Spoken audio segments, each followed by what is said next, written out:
पहले मेरे सभी स्टूडेंट साथियों को नमस्ते, राम राम, जय श्री कृष्णा और राधे राधे। आज हम पढ़ेंगे पृथ्वी की गतियों के बारे में। पृथ्वी की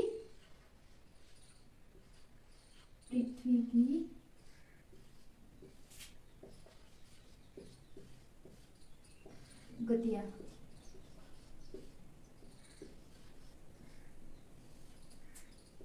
आज हम पढ़ेंगे पृथ्वी की गतियों के बारे में। तो इसे दो प्रकार से हम पढ़ेंगे। एक है घूर्णन गति और एक है परिक्रमण गति। घूर्णन गति को हम परिभ्रमण गति और दैनिक गति भी कहते हैं, और परिक्रमण गति को हम वार्षिक गति भी कहते हैं। तो परिभ्रमण गति घूर्णन गति को कहते हैं। आप इसमें कंफ्यूज मत होना। परिक्रमण गति घूर्णन गति को हमने पिछली क्लास में पढ़ा है। अगर आपने मेरी पिछली क्लास नहीं देखी है तो जाके वो क्लास देख लो। और आज हम पढ़ेंगे परिक्रमण गति के बारे में। किसके बारे में? परिक्रमण गति के बारे में। परिक्रमण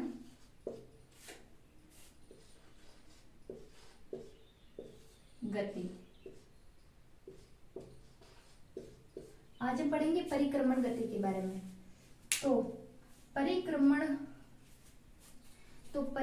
गति के बारे में अनेक विद्वानों ने अपने मत पेश किए हैं।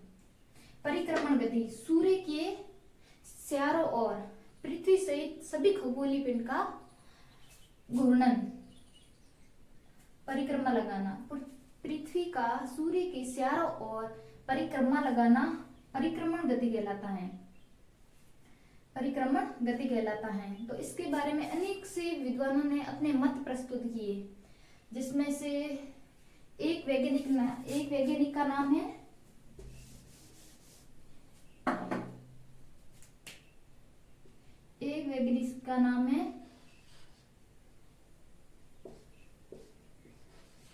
क्लॉडियस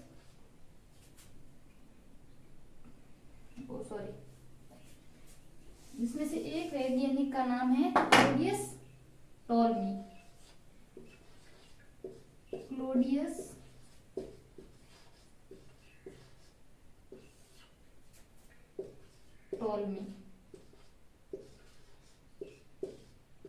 तो क्लॉडियस टॉल्मी ने कहा था कि जो पृथ्वी है वो हमारे सौर मंडल के केंद्र में है और सूर्य सहित सभी खगोलीय पिंड पृथ्वी की परिक्रमा लगाते हैं।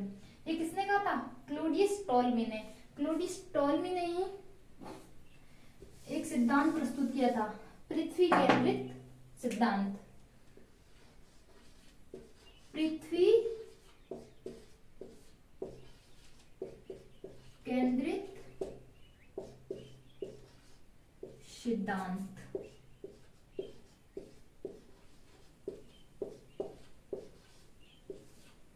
क्लॉडियस टॉल्मी ने पृथ्वी केंद्रित सिद्धांत प्रस्तुत किया था, जिसमें उन्होंने कहा था कि जो पृथ्वी है, जो सूर्य है वो हमारे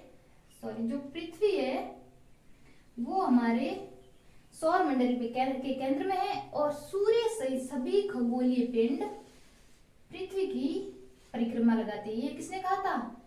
क्लॉडियस टॉल्मी ने। याद रखना, ये क्वेश्चन बहुत बार कंपटीशन एग्जाम में पूछा गया है। ये क्वेश्चन आपका यहाँ से बन सकता है कि पृथ्वी केंद्रित संकल्पना किसने दी और इसमें क्या था। और एक संकल्पना है सूर्य केंद्रित संकल्पना। क्या है? सूर्य केंद्रित संकल्पना। सूर्य केंद्रित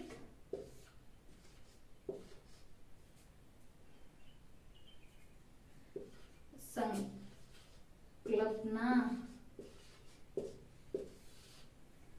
सूर्य केंद्रित संकल्पना ये किसने दी थी? ये दी थी निकोलस बहुत ही इंपॉर्टेंट क्वेश्चन है। निकोलस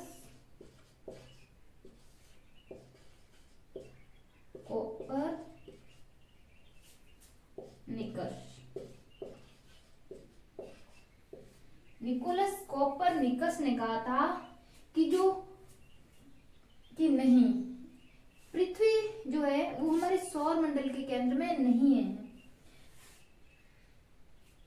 सूर्य है वो है सौर मंडल के केंद्र में, और पृथ्वी सहित समस्त खगोलीय पिंड, निकोलस कोपरनिकस ने कहा था कि पृथ्वी जो है वो हमारे सौर मंडल के केंद्र में नहीं है, और सूर्य जो है वो है हमारे सौर मंडल के केंद्र में है, और समस्त खगोलीय पिंड, पृथ्वी सहित समस्त खगोलीय पिंड सूर्य की परिक्रमा लगाते हैं। तो ये किसने कहा था? निकोलस कोपरनिकस ने। लेकिन इससे पहले 6वीं शताब्दी में आर्यभट्ट नामक विद्वान ने यही संकल्पना प्रस्तुत की कि उन्होंने एक पुस्तक लिखी थी। कौन सी पुस्तक? उन्होंने पुस्तक लिखी थी सूर्य सिद्धांत। उस पुस्तक का नाम था सूर्य सिद्धांत। उस पुस्तक का नाम था सूर्य सिद्धांत। उसमें उन्होंने 6वीं शताब्दी में कहा था कि पृथ्वी सूर्य जो है वो हमारे सौर मंडल के केंद्र में है, और पृथ्वी सहित सभी खगोलीय पिंड सूर्य की परिक्रमा लगाते हैं। लेकिन उस समय इनकी बात को महत्व नहीं दिया गया था। लेकिन बाद में निकोलस कोपरनिकस ने सूर्य केंद्रित संकल्पना प्रस्तुत की, जिसे मान्यता मिली। तो ये क्वेश्चन याद रखना। पृथ्वी केंद्रित संकल्पना जो है वो दी थी क्लॉडियस टॉल्मी ने, और सूर्य केंद्रित संकल्पना दी थी निकोलस कोपरनिकस ने। और आर्यभट्ट ने एक पुस्तक लिखी थी जिसका नाम था सूर्य सिद्धांत। उसमें भी इन्होंने कहा था कि पृथ्वी जो है वो हमारे सौर मंडल के केंद्र में नहीं है, सूर्य हमारे सौर मंडल के केंद्र में है, और पृथ्वी से समस्त खगोलीय पिंड सूर्य की परिक्रमा लगाते हैं। तो ये हो गए इसकी कुछ महत्वपूर्ण बातें। लेकिन अभी हम पढ़ेंगे परिक्रमण गति के प्रभाव के बारे में। किसके बारे में पढ़ेंगे? परिक्रमण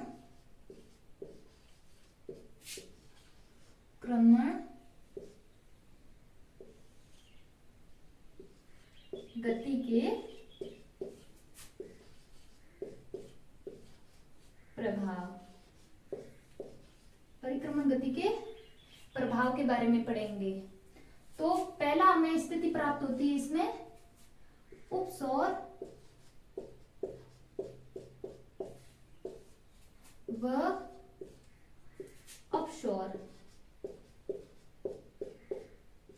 अपसौर की स्थिति। तो हमें उपसौर और अपसौर की स्थिति प्राप्त होती है। जैसा कि आपको पता है कि पृथ्वी सूर्य के चारों ओर चक्कर एक दीर्घ वर्ताकार पथ में लगाती हैं। तो एक स्थिति ऐसी आ जाती है कि एक स्थिति में पृथ्वी सूर्य के सबसे नजदीक क्षेत्र में सबसे नजदीक स्थित होती है, और एक स्थिति ऐसी आती है कि पृथ्वी सबसे दूर स्थित होती है। जैसे ये है इसका परिक्रमण पथ।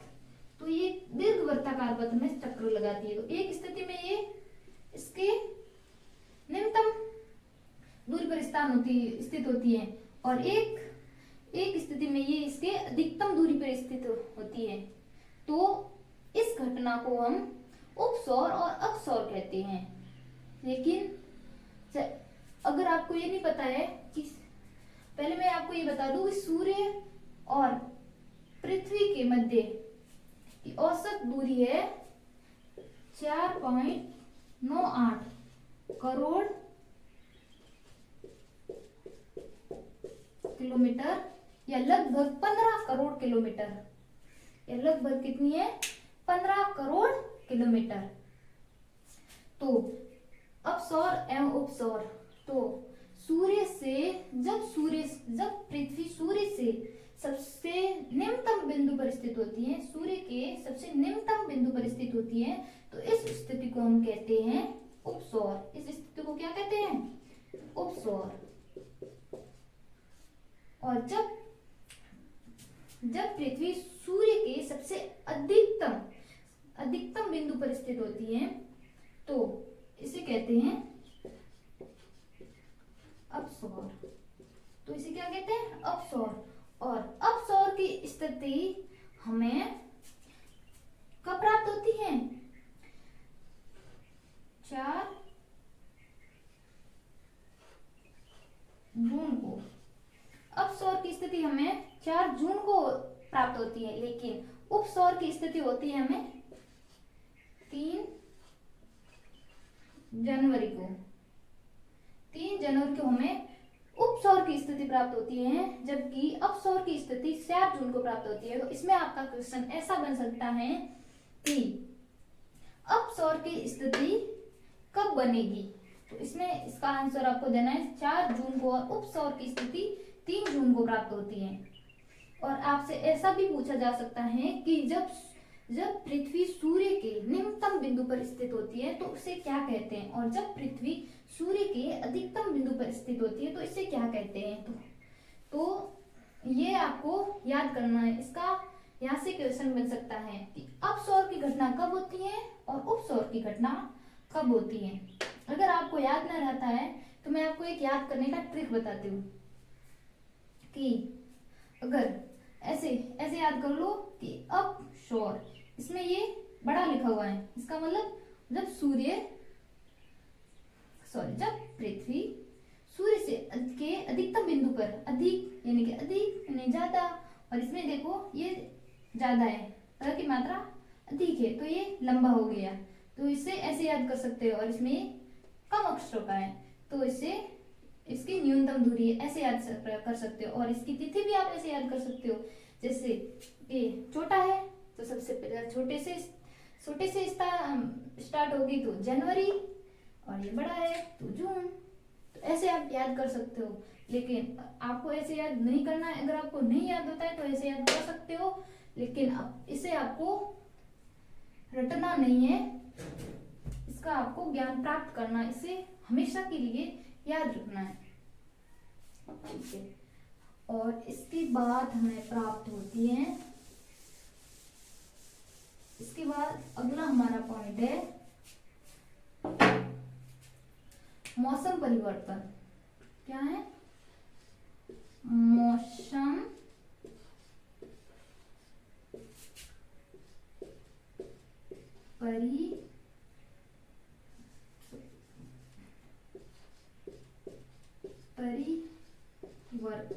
मौसम परिवर्तन। अब इस मौसम परिवर्तन को आपको ध्यान से समझने की जरूरत है।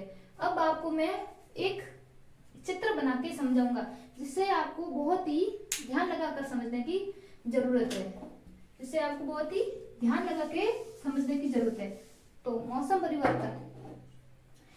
परिवर्तन भी पृथ्वी द्वारा सूर्य की परिक्रमा करने से प्राप्त होते हैं।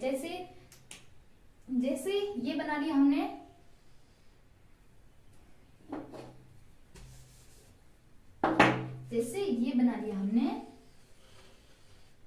सूर्य, क्या बना लिया,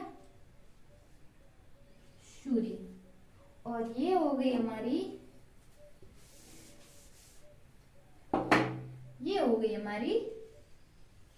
पृथ्वी, और ये भी हो गई, यहां भी बना लिया हमने पृथ्वी को, और यहां भी बना लिया, और एक स्थिति में यहां भी बना लिया। जैसा कि आपको पता है कि पृथ्वी अपने अक्ष पर 23.5 डिग्री झुकी हुई है। तो इसमें पहले तो हम इसे बना लेते हैं। ये है भूमध्य रेखा, विषुवत रेखा। ये हो गई हमारी विषुवत रेखा, और ये हो गई कर्क करक रेखा, और ये हो गई मकर रेखा 0 डिग्री भूमध्य रेखा या विषुवत रेखा। ठीक है, और इसी तरह इसमें भी बना लेते हैं।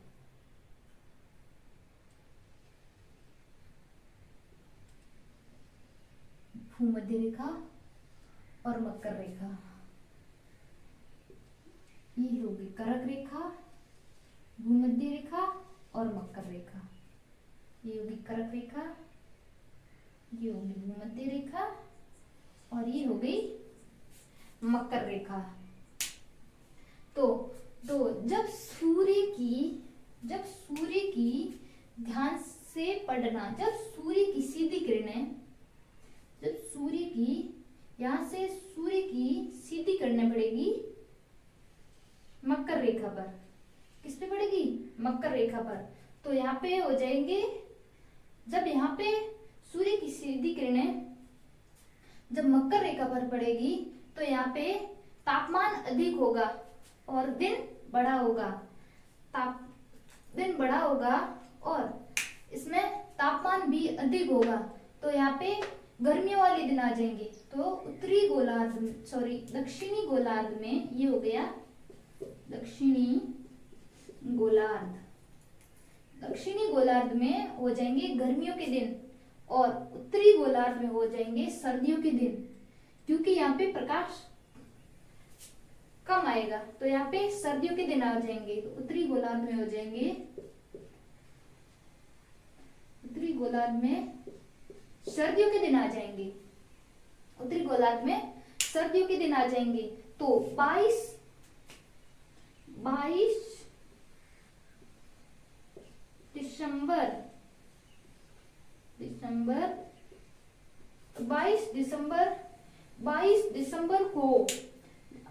दिसंबर को दक्षिणी गोलार्ध में सबसे बड़ा दिन होगा, सबसे बड़ा दिन होगा। और इसे क्या कहेंगे हम? इसे कहेंगे शीत अयनांत। और जब इसी प्रकार यहाँ पे शीत अयनांत हो जाएगा, ठीक है। और इसी प्रकार जब इसके विपरीत, जब सूर्य की सीधी किरणें कर्क रेखा पर पड़ेगी, जब सूर्य की सीधी किरणें कर्क रेखा पर पड़ेगी तो कर्क रेखा, यहाँ पे कर्क रेखा पे सबसे बड़ा दिन उत्तरी गोलार्ध में सबसे बड़ा दिन और दक्षिणी गोलार्ध में सबसे छोटा दिन प्राप्त होगा। और तो जो यहाँ पे गर्मियों के दिन 22 दिसंबर को गर्मियों के दिन जो यहाँ पे थे, तो उत्तरी गोलार्ध में सीधी किरणें पड़ेगी तो यहाँ पे गर्मियों के दिन आ जाएंगे, तो यहाँ पे गर्मियों के दिन आ जाएंगे और उत्तरी गोलार्ध में गर्मी और दक्षिणी गोलार्ध में सर्दियों के दिन आ जाएंगे। तो इस प्रकार ये मौसम परिवर्तन होता है। जब सूर्य की सीधी किरणें मकर रेखा पे पड़ेगी तो दक्षिणी गोलार्ध में गर्मियों के दिन और उत्तरी गोलार्ध में सर्दियों के दिन हो जाएंगे। क्यों? क्योंकि यहाँ पे प्रकाश सीधा बढ़ रहा है, इसलिए यहाँ गर्मी भी ज्यादा पड़ेगी। तो इसे क्या कहते हैं? शीत अयनांत। और ये स्थिति हमें 22 दिसंबर को प्राप्त होती है। और इस दिन दक्षिणी गोलार्ध में सबसे बड़ा दिन और उत्तरी गोलार्ध में सबसे छोटा दिन प्राप्त होता है। और जब सूर्य की सीधी किरणें कर्क रेखा पर पड़ती है तो यहाँ पे तो उत्तरी गोलार्ध में गर्मियों के दिन प्राप्त होंगे और दक्षिणी गोलार्ध में सर्दियों के दिन प्राप्त होंगे। इसको कहते हैं हमें ग्रीष्म अयनांत। तो इसको क्या कहते हैं? ग्रीष्म अयनांत।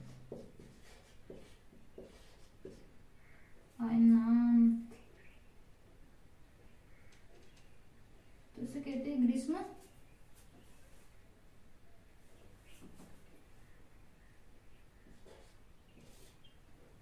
इसे कहते हैं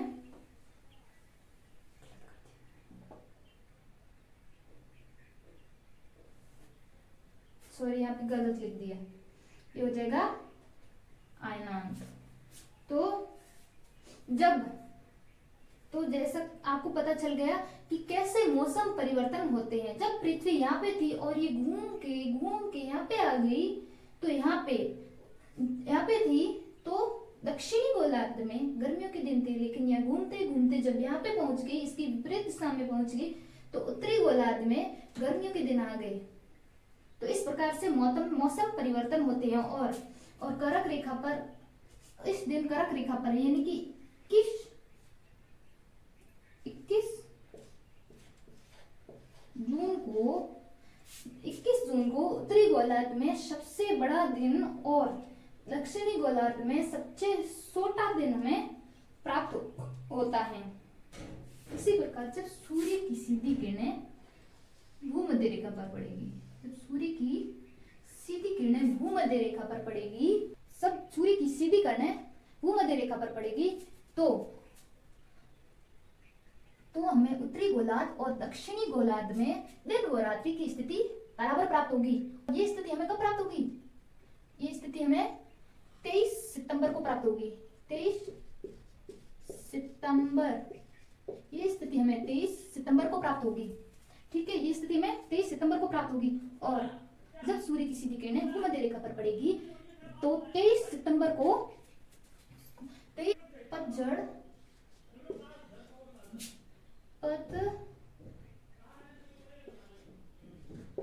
तो यहाँ पे पतझड़ विषुव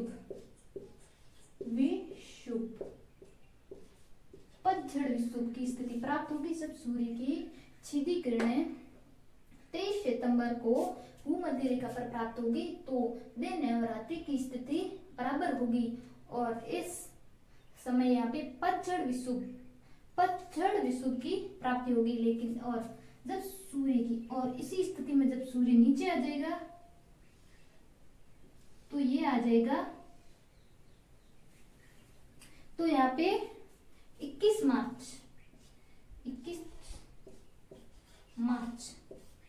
मार्च को जब सूर्य की सीधी किरणें भूमध्य रेखा पर पड़ेगी, तो यहाँ पे बसंत विषुव होगा। तो क्या होगा? बसंत विषुव।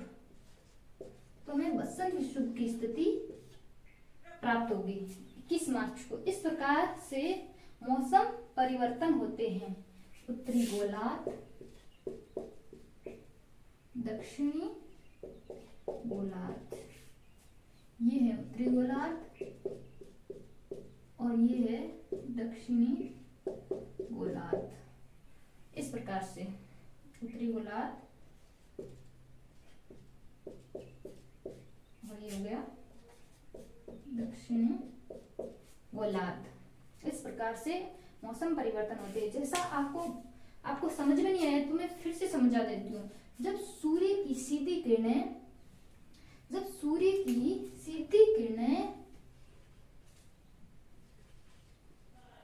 मकर रेखा पर पड़ती हैं, मकर रेखा पर जब सूर्य की सीधी किरणें मकर रेखा पर पड़ती हैं, तो यहाँ पे सबसे ज्यादा जला प्राप्त होगा।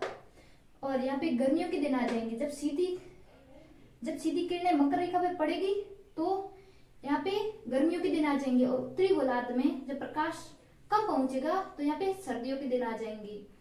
तो ये स्थिति हमें 22 दिसंबर को प्राप्त होती है, जिसे शीत अयनांत कहते हैं। अब अयनांत किसे कहते हैं ये भी मैं आपको समझाऊंगी। और इसी प्रकार जब पृथ्वी घूमते हुए इस स्थिति में यहाँ आ जाती है, तो तब सूर्य की सीधी किरणें जब भूमध्य रेखा पर पड़ती हैं, तो दिन और रात्रि की स्थिति बराबर हो जाती है। ये भी क्वेश्चन आ सकता है कि दिन और रात्रि की स्थिति कब बराबर होती है? तो 23 सितंबर और 21 मार्च को दिन और रात्रि की स्थिति बराबर होती है। और यहाँ पे पतझड़ विषुव होगा। और विषुव क्या होता है ये भी मैं आपको बताऊंगी। और जब सूर्य की सीधी किरणें कर्क रेखा पर पड़ेगी, तो इसे ग्रीष्म अयनांत कहते हैं। और ये स्थिति हमें 21 जून को प्राप्त होती है। 21 जून को सबसे बड़ा दिन और सबसे बड़ी रात भी प्राप्त होती है। तो इस प्रकार से ये डायग्राम आपको समझ में आ गया होगा। तो आगे मैं समझाती हूँ। तो अगला हमारा पॉइंट है महत्वपूर्ण अक्षांश रेखा है। क्या है? महत्वपूर्ण, सॉरी, अभी मैं आपको आयनांत और विषुव के बारे में समझाऊंगी कि आयनांत किसे कहते हैं और विषुव किसे कहते हैं।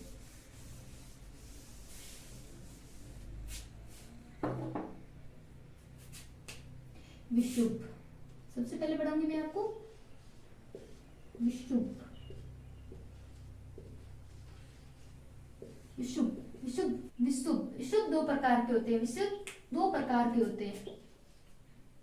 विषुव दो प्रकार के होते हैं। एक होता है वसंत विषुव और एक होता है पतझड़ विषुव।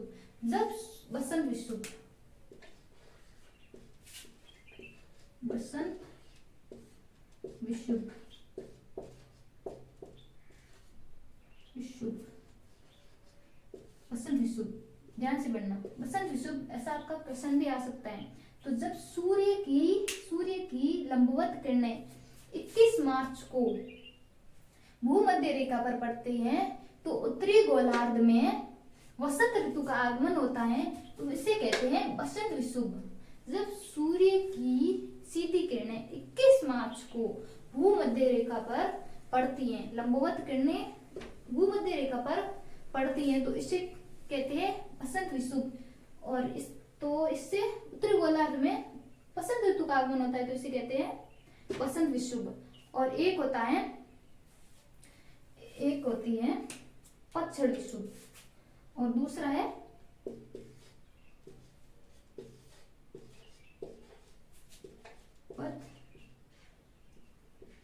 पतझड़ विषुव। पतझड़ विषुव जब 23 सितंबर को जब सूर्य की सीधी किरणें भूमध्य रेखा पर पड़ती हैं तो उत्तरी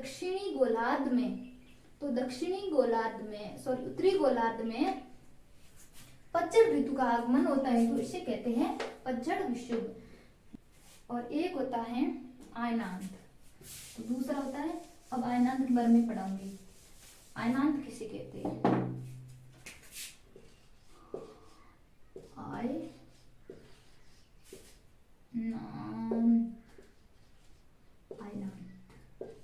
आयनांत जब सूर्य कर्क रेखा या मकर रेखा पर लंबवत चमकता है, कर्क रेखा या मकर रेखा पर लंबवत चमकता है, तो इसे आयनांत कहते हैं। आयनांत की हमें दो स्थितियां प्राप्त होती है, एक ग्रीष्म आयनांत, एक शीत आयनांत।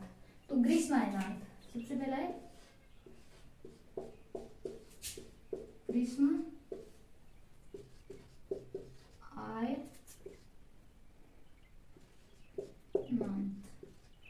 एक है ग्रीष्म आयनांत। जब सूर्य की लंबवत किरणें कर्क रेखा पर 21 जून को कर्क रेखा पर लंबवत चमकती हैं, तो इसे उत्तरी गोलार्ध में गर्मियों के दिन, ये देखो जैसे ये हमारी पृथ्वी है, ये भूमध्य रेखा, मकर रेखा और कर्क रेखा। जब सूर्य की सीधी किरणें जब यहाँ पे पड़ेगी तो उत्तरी गोलार्ध में, तो ये स्थिति हमें 21 जून को प्राप्त होगी। 21 जून को तो उत्तरी गोलार्ध में गर्मियों के दिन और दक्षिणी गोलार्ध में सर्दियों की स्थिति हमें प्राप्त होगी, तो इसे क्या कहते हैं? ग्रीष्म आयनांत। तो इसे ग्रीष्म आयनांत कहते हैं। एक है शीत आयनांत। क्या है? शीत आयनांत। जब सूर्य मकर रेखा पर लंबवत चमकेगा, तो जब सूर्य मकर रेखा पर लंबवत चमकेगा तो दक्षिणी गोलार्ध में गर्मियों के दिन और उत्तरी गोलार्ध में सर्दियों की स्थिति हमें प्राप्त होगी, तो इसे क्या कहते हैं? शीत आयनांत। और ये स्थिति हमें कब प्राप्त होगी? 22 दिसंबर को। 22 दिसंबर को। तो ये स्थिति हमें कब प्राप्त होगी? 22 दिसंबर को। तो ग्रीष्म आयनांत जब सूर्य की सीधी किरणें कर्क रेखा पर पड़ेगी, तो 21 जून को जब सूर्य की लंबवत किरणें 21 जून को कर्क रेखा पर चमकेगी, तो इसे उत्तरी गोलार्ध में गर्मियों के दिन और दक्षिणी गोलार्ध में सर्दियों के दिन प्राप्त होंगे, तो इसे कहते हैं ग्रीष्म आयनांत। और जब सूर्य की लंबवत किरणें मकर रेखा पर चमकेगी, तो मकर रेखा पर रेखा पर समकेगी, ये कर्क रेखा। जब सूर्य की लंबवत किरणें, जब सूर्य 22 दिसंबर को मकर रेखा पर लंबवत समकेगा तो दक्षिणी गोलार्ध में गर्मी और उत्तरी गोलार्ध में सर्दियों की स्थिति प्राप्त होगी। इसे कहते हैं शीत अयनांत। तो ये समझ में आ गया। इसमें ऐसा क्वेश्चन बन सकता है कि शीत अयनांत की स्थिति कब प्राप्त होती है और ग्रीष्म अयनांत की स्थिति में कब प्राप्त होती है। और नेक्स्ट है हमारा क्या, नेक्स्ट इसका प्रभाव में हम पढ़ेंगे दिन और रात्रि की अवधि में अंतर। दिन व रात्रि की अवधि में अंतर, दिन और रात्रि के अवधि में अंतर, ये हो गया तीसरा पॉइंट। तो नेक्स्ट हम पढ़ेंगे दिन और रात्रि के अवधि में अंतर। दिन और रात्रि की अवधि में अंतर हमें पृथ्वी की सूर्य के चारों ओर परिक्रमा करने से प्राप्त होता है। सूर्य के दोनों गोलार्धों में, जब सूर्य के दोनों गोलार्धों में आभासीय विस्थापन होता है तो उसके कारण हमें दिन एवं रात्रि की अवधि में अंतर प्राप्त होता है। जब सूर्य उत्तरी गोलार्ध में होता है, जब सूर्य उत्तरी गोलार्ध में होता है तो वहां पे दिन बड़ा और रात्रि छोटी होती है, और ठीक इसके विपरीत जब सूर्य दक्षिणी गोलार्ध में होता है तो वहां पे दिन बड़ा और उत्तरी गोलार्ध में दिन छोटा प्राप्त होता है। इस प्रकार दिन एवं वो रात्रि के अवधि में भी हमें अंतर पाया जाता है, हमें अंतर दिखाई देता है। और दूसरा है, और चौथा पॉइंट है महत्वपूर्ण अक्षांश रेखा। महत्वपूर्ण अक्षांश रेखा, महत्वपूर्ण अक्षांश रेखा। चौथा है हमारा महत्वपूर्ण अक्षांश रेखा, ये चौथा पॉइंट। तो मैं पृथ्वी के घूर्णन से, पृथ्वी के सूर्य के चारों परिक्रमा से हमें महत्वपूर्ण अक्षांश रेखाओं का भी निर्धारण होता है। महत्वपूर्ण अक्षांश रेखाओं का भी निर्धारण होता है। तो कैसे, ये है इसमें, ये है पृथ्वी, ये है भूमध्य रेखा, ये है कर्क रेखा, मकर रेखा, और ये हो गई आर्कटिक, और ये अंटार्कटिक। ये भूमध्य रेखा 0 डिग्री भूमध्य रेखा, भूमध्य रेखा, और ये हो गई 23.5 डिग्री कर्क रेखा, और ये है 7.5 डिग्री आर्कटिक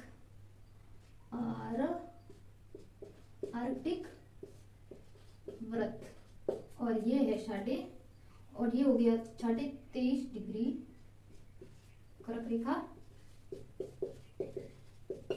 और ये हो गया 66 डिग्री, ये हो गया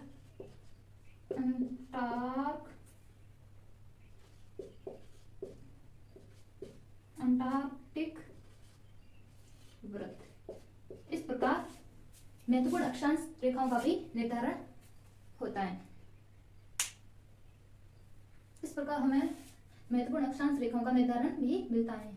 सो आज के लिए इतना ही, और हमसे जुड़े रहने के लिए आपका बहुत बहुत धन्यवाद। नेक्स्ट क्लास में हम पढ़ाएंगे अक्षांश एवं देशांतर रेखाएं। अगर आप नए हो तो हमारे चैनल को सब्सक्राइब कर दें और लाइक, कमेंट, शेयर करना बिल्कुल न भूलें। धन्यवाद।